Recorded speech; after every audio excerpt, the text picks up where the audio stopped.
Elon মাস্কে এলাগি কৰিলে নেকি ভাৰতৰ প্ৰধানমন্ত্ৰী নৰেন্দ্ৰ মোদীক এলাগি কৰি চীনক আপোন কৰি লৈছে নেকি ইলনে ভাৰত ভ্ৰমণ বাতিল কৰি চীনলৈ গ'ল ইলন চীন ভ্ৰমণ কৰি সন্মানিত বুলি প্ৰকাশ ইলনৰ লোকসভাৰ ধামখুমীয়াতে হঠাতে খবৰ আহিছিল ধনকুবেৰ ইলন মাস্ক ভাৰতলৈ নাহে তেওঁ প্ৰস্তাৱিত ভাৰত ভ্ৰমণ স্থগিত ৰাখিছে বাতৰিটো প্ৰচাৰৰ লগে লগে ভাৰতৰ প্ৰধানমন্ত্ৰী নৰেন্দ্ৰ মোদীক কটাক্ষ কৰিছিল বিৰোধী পক্ষই বিৰোধীৰ এই কটাক্ষৰ সময়তে খবৰ আহিল ধনকুবেৰ ইলন মাস্কে চীনলৈ গ'ল হয় আমেৰিকাৰ ইলেক্ট্ৰিক বাহন নিৰ্মাতা কোম্পানী টেছলাৰ CEO ইলন মাস্কে দেওবাৰে চীন ভ্ৰমণ কৰে নিজৰ এক্সৰ হেণ্ডেলত এই কথা প্ৰকাশ কৰিছে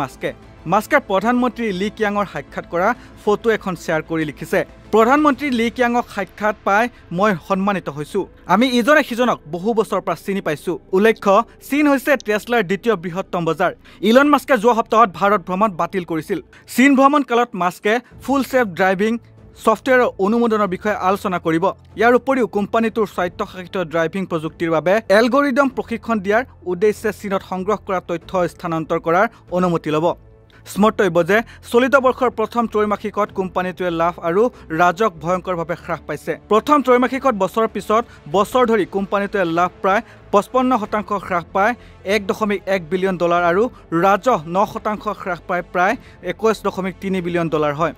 ইফালে ভাৰতত মাস্কে টেছলাৰ উপৰিও নিজৰ স্যাটেলাইট ইণ্টাৰনেট সেৱা প্ৰদানকাৰী ষ্টাৰলিংকৰ বাবে দেশত ব্যৱসায় আৰম্ভ কৰিবলৈ অনুমতি বিচাৰিছে এই সন্দৰ্ভত ভুৰখা সূত্ৰই জনোৱা মতে কেন্দ্ৰীয় চৰকাৰে ষ্টাৰলিংকক চলিত বৰ্ষৰ তৃতীয় ত্ৰৈমাসিকৰ